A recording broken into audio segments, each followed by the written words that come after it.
Pour ceux qui sont de Liban, de Yaoundé, de Douala et des autres villes du Cameroun. Et une chaleureuse bienvenue aussi à niveau de l'adversaire du jour. Et nous sommes là dans le cadre de ce match, ce tournage. Je voudrais d'abord aussi vous dire merci de l'honneur que vous nous faites en plaçant cette rencontre comme telle. Donc nous sommes là dans ce cadre-là et nous espérons que nous allons vous gratifier d'un très bon spectacle.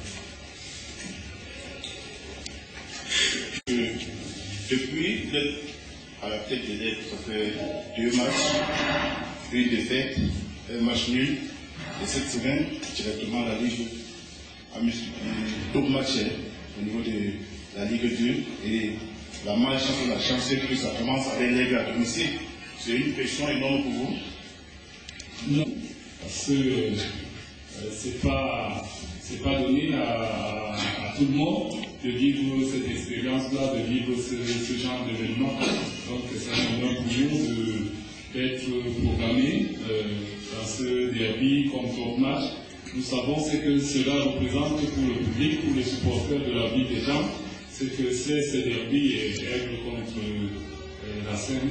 Donc pour nous c'est un honneur. Voilà, moi c'est moi que vous avez dans cette équipe de l'Aigle, parce qu'on vous annonce comme directeur technique, quel est le rôle que vous avez au quotidien dans cette formation-là. Et est-ce que cet après-midi, c'est votre avant-centre qui avait des bobos, qui avait quelques soucis, probablement il ne prendra pas cette rencontre, est-ce que c'est un handicap pour elle? Ce sera la première, de la politique technique de la structure. Donc, pour être plus simple, c'est moi qui organise le programme d'entraînement. C'est moi qui veille à ce que cela soit appliqué. Donc, avec ou sans moi sur le terrain, voilà un peu. Donc, quand je suis là, j'essaye d'être sur le terrain aussi avec mes collaborateurs qui sont là. Dans le cas contraire, c'est eux qui essayent d'exécuter un peu tout ce qui a été fait, et sous ma supervision, bien entendu. Donc, directeur technique, c'est le mot. C'est le mot. Parce que nous sommes d'abord entraîneurs, nous sommes des hommes de terrain. Donc, je voudrais qu'on ne s'attarde pas trop sur la technologie des mots, mais plutôt sur les activités que nous menons au quotidien. Donc, voilà. Donc, la deuxième question, je pense que... Oui, le match particulier, non. Nous jouons un championnat de 34 journées, si je ne me trompe pas. Nous sommes à la 20e ou la 20e journée. Donc c'est un match comme tous les autres. Il est particulier peut-être pour le public, pour les supporters, mais pour nous c'est un match comme tous les autres. Donc nous ne l'avons pas, nous ne le préparons pas de manière particulière. Nous le préparons comme tous les autres matchs que nous avons eu jusqu'ici à le préparer. C'est là selon laquelle notre avant-centre est baissé. Il est bien vrai que nous avons quelques cas de blessures, des joueurs qui sont à l'infirmerie depuis la fin de un cas de blessure de notre avant-centre. Donc voilà. Et une semaine intense pour préparer ce match. Est-ce le but sorti, le fait que sanctionné par un match de défaite, est dû à la transition? Maintenant, comment entendez-vous aborder le match de cet après-midi pour reconquérir le public de la mémoire? Merci. Je vais donner presque la réponse. Vous savez, la transition n'est pas toujours facile à gérer. Donc, nous avons hérité d'une équipe qui avait un fonctionnement ou qui avait un chef d'orchestre qui a mené jusqu'ici de manière très brillante cette équipe. Et du coup, comment j'avais dit, par la force des choses, nous nous sommes retrouvés à la tête de cette équipe et ça prend un peu de temps au niveau des joueurs pour qu'ils comprennent que le management a changé, pour être plus terre à terre, le fusil a changé d'épaule, donc ils ont encore un peu du mal à comprendre exactement notre message. Mais sinon, moi je pense que ce qui est intéressant, c'est qu'ils sont volontaires, ils sont déterminés et je pense que les 2 premières rencontres que nous avons eues, c'est un peu un accident de parcours. C'est un peu ça. Le résultat sur le plan comptable peut-être nous handicape, mais nous sommes plus ou moins satisfaits dans la production du jeu, dans la façon de voir les choses.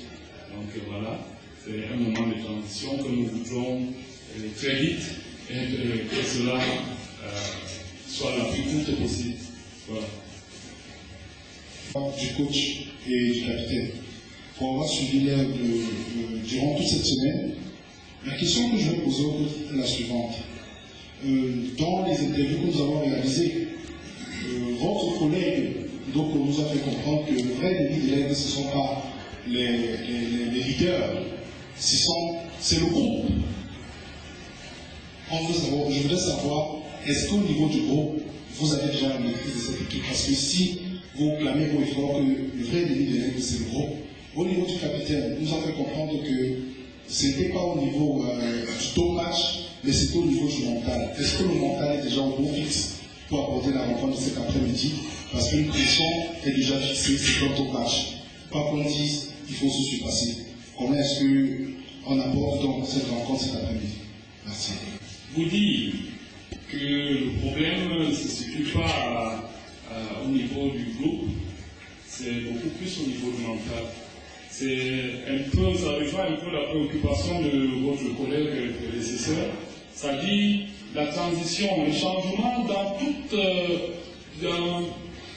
structure. Quand il y a un changement, il y a toujours un moment de flottement parce que, voyez-vous, après avoir passé 6 ou 7 mois ensemble, et de manière brutale, il y a eu ce changement, le coach est parti, donc les joueurs ont du mal encore à s'adapter ou à comprendre qu'ils sont des professionnels, quelles que soient les personnes qui se trouvent devant eux, ils sont là, leur objectif c'est de faire le boulot. Donc nous avons encore cette, j'allais dire, ce mauvais côté-là, nous les Africains, c'est-à-dire nous sommes plus affectifs que professionnels. On s'attache à des choses qui sont, à mon sens, pas les plus importantes. Donc, nous essayons de leur faire comprendre qu'ils doivent s'attacher à leur travail et non aux personnes. Nous sommes de passage, eux aussi sont de passage. Demain, on ne sait pas de quel côté on va atterrir. Donc, c'est un peu ça. Et du coup, ils ont encore des petites faiblesses au niveau du mental. Et il faut aussi dire que cela aussi ne justifie pas le fait que le groupe est relativement jeune, surtout à certains niveaux à certains compartiments. Donc nous essayons de faire ce travail beaucoup plus sur le plan psychologique, de les faire comprendre, de sortir un peu de cela. Donc au niveau du groupe, nous on ne ressent pas véritablement qu'il y a des clivages ou des malentendus entre nous. Nous on voit une équipe, des gars volontaires qui veulent aller le plus loin possible. Voilà. Bien sûr que c'est un top match, bien sûr qu'il y a la pression, comme on dit, mais vraiment il y a la pression dans notre groupe, parce qu'on a joué 2 matchs, on a pratiquement, vraiment, je peux le dire qu'on a perdu ces 2 matchs, parce qu'à domicile on a fait match nul, à l'extérieur on a perdu, et que vraiment dans l'équipe, il y a aussi la pression, parce qu'il faut vraiment gagner les matchs pour atteindre notre objectif. Et pour le top match, la pression. Toujours dans tous les matchs, il y a toujours la pression et il suffit seulement que nous les joueurs essayons de voir comment gérer notre situation. Et pour ce match de tout à l'heure, on a préparé ce match comme tous les autres matchs. Ce n'est pas un autre match qu'on peut passer, c'est un autre match pour qu'on puisse prêter peut-être un autre pied pour jouer avec. Et c'est toujours les mêmes pieds là qu'on a et c'est avec les mêmes pieds là qu'on va jouer tout à l'heure. Tout ce que moi je souhaite vraiment pour mon équipe, c'est la victoire de tout à l'heure. Merci. L'heure de Dragon l'année dernière qui a fait très mal à Tchang l'année dernière. Vous les avez gagnés 2-0. Quand vous arrivez, est-ce que le public vous a-t-il déjà noté? Est-ce qu'aujourd'hui vous n'allez pas profiter de ce match pour finalement renverser la vapeur? Vous le considérez le public de Tchang? Ça, c'est la première question. La deuxième, c'est que quand on est directeur technique, je reviens sur ce que le directeur Chapelle disait tout à l'heure, c'est qu'en fait, c'est une structure qui demande que le directeur technique choisisse un coach. je sais que vous êtes à l'école doctorale, vous préparez votre doctorat, et que est-ce que ce n'est pas pour cela, pour les absences éventuelles pour vos recherches, que vous avez choisi d'être directeur technique pour le national président? Merci. Donc, le public il m'a adopté, c'est depuis 2 semaines que je suis ici. Je vois les supporters aux entraînements. À la fin des entraînements, il y en a qui m'approchent, qui me produisent des conseils, qui me donnent un peu leur point de vue. Et même quand ça s'est mal passé à la première journée, c'était les premiers à venir nous encourager. Donc, ça va aller. Nous, on a confiance. Avec ce que nous avons vu l'année dernière, justement, ce que vous avez fait avec Dragon, nous, on voudrait que donc, vous avez tout notre soutien. Je pense qu'à ce niveau-là, j'ai la confiance du public. Donc, je voudrais justement prendre ce match d'aujourd'hui pour montrer à ce public qui n'ont pas eu tort de me faire confiance. Donc, je voudrais gagner davantage leur confiance au travers de ce match d'aujourd'hui. Donc, voilà un peu. Pour la deuxième question, effectivement, mon emploi temps ne me permet pas d'être à temps plein à Tchad, et raison pour laquelle plus ou moins j'ai accepté ou je porte cette casquette de directeur technique et je travaille parfaitement avec un collaborateur qui d'ailleurs a été choisi par moi, et je voudrais rendre hommage ou sinon manifester un peu ma gratitude envers les dirigeants qui sont ici, parce que ce n'est pas dans nos habitudes de voir un staff composé de lui-même. Donc très souvent on vous donne une équipe et on vous impose vos collaborateurs. Donc les dirigeants ils ont été assez compréhensifs. C'est moi qui ai choisi officiellement mon collaborateur. À côté de lui, il y a d'autres personnes qui travaillent dans l'ombre qu'on ne voit souvent pas, peut-être aux entraînements, mais en match vous ne les voyez pas. Donc on est toute une équipe, nous essayons de mériter un peu la confiance qui nous a été, qui a été placée en nous. La première question s'adresse au coach. Coach, dis-nous, quels sont les nouveaux éléments qu'on pourra avoir dans l'effectif de l'Aix cet après-midi? Parce qu'en coulisses, on dit qu'il y a eu que l'Aix est énormément renforcé, et on voudra avoir une idée sur ces nouveaux éléments. Et au capitaine, je voudrais savoir, la dernière fois que j'ai eu l'un des administrateurs de cette équipe, en l'occurrence Samuel Noro, qui est avec nous, il nous disait que pour des matchs particuliers, il y a également des primes particulières. Est-ce qu'au sein de l'Aix, pour cette rencontre, il y a eu une prime particulière pour faire tomber le tout-puissant de l'Ouest? Peut-être nous décevoir un tout petit peu quant à voir des nouveaux visages ou des nouveaux éléments qui vont prester tout à l'heure. En effet, nous sommes en train de renforcer l'équipe. Nous l'avons même déjà fait. Mais vous savez, les procédures administratives aussi prennent un peu de temps. Donc, jusqu'ici, on n'a pas encore toutes les licences de nouveaux éléments qui vont renforcer cette équipe. Nous avions souhaité justement réserver ces surprises à notre adversaire d'aujourd'hui. Malheureusement, ça sera peut-être pour une prochaine fois.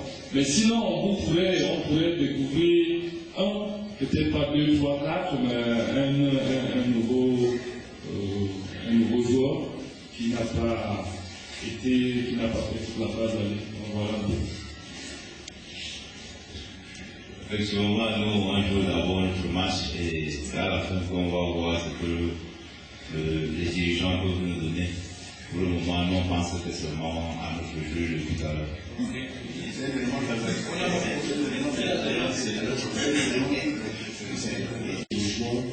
ne peux pas aller statistiques sur le terrain. Vous avez perdu ici face à Pétieux. Vous avez perdu contre Wassem lors du match aller. Est-ce que dans l'air de la nuit, on a essayé d'évacuer le spectre des équipes de la région de l'Ouest? Parce qu'on sait que quand on regarde vos résultats, j'ai vu le match ici face à Nîmes. Ça a été très difficile pour revenir au score. Vous sortez de 2, je ne sais pas, les contre-performants. Est-ce que l'air est en baisse? Et qu'est-ce que la zone aménagement fait pour que cette cellule de confinement soit mise derrière? Merci. Bien sûr que dans l'aide, on a eu des difficultés à gagner certaines équipes de notre région, comme je peux le dire. Et par rapport aussi au match qui se joue. Bon, je peux tout simplement dire que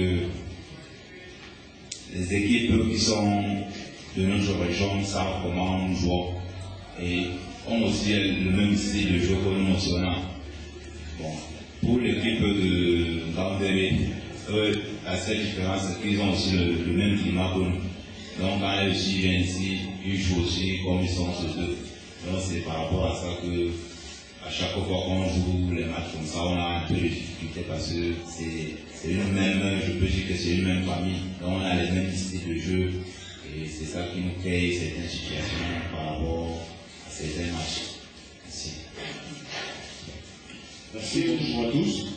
Si vous permettez, oui, je n'étais pas là, mais je voudrais quand même,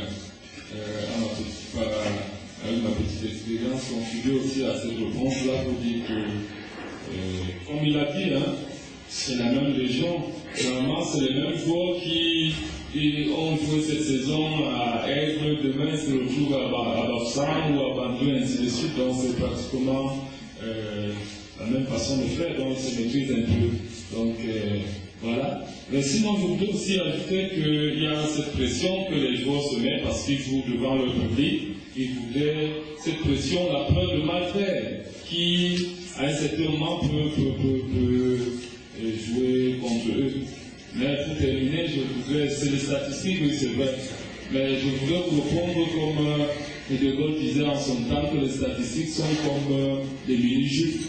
Ça vous donne des idées, mais jamais l'essentiel. Donc, voilà un peu. On sait quand même qu'Aigle a des ambitions d'accéder en Ligue 1 et que forcément, cette accession, le ticket devait être obtenu en battant le Racing aujourd'hui. Est-ce que ce n'est pas pour vous une façon de fuir les responsabilités compte tenu du fait que vous n'êtes pas assez disponible et que vous ne maîtrisez pas le mécanisme? Je réitère et j'insiste là-dessus, ce n'est pas un match particulier parce que ce match, l'issue de ce match ne vaut pas 6 points. C'est 3 points comme tous les autres matchs. Le premier match contre Dynamo était important pour nous, le deuxième match contre Étoile qui était important comme celui d'aujourd'hui. Donc, si on peut s'amuser un peu à faire un peu de mathématiques ou d'arithmétique, si nous gagnons 3 points aujourd'hui et nous perdons les autres matchs, nous n'allons pas accéder en Ligue 1. Donc vous conviendrez avec moi que ce match est comme tous les autres parce qu'au point contrat, il vaut la même chose. C'est vrai que pour notre équilibre psychologique, pour notre morale, nous avons besoin de ces points. Donc si nous gagnons le match d'aujourd'hui, on sera beaucoup plus en confiance pour aborder les autres matchs. Par contre, si nous passons à côté de ce match, le doute peut davantage s'installer et finalement on peut faire de confiance. Donc c'est pour cette raison que moi j'insiste, je dis c'est un match comme tous les autres. Donc on ne va pas se mettre une pression particulière parce que c'est la scène, parce que c'est le premier. Non, c'est un match comme tous les autres. Nous voulons 3 points. À la fin, on fera les décomptes finales. Voilà.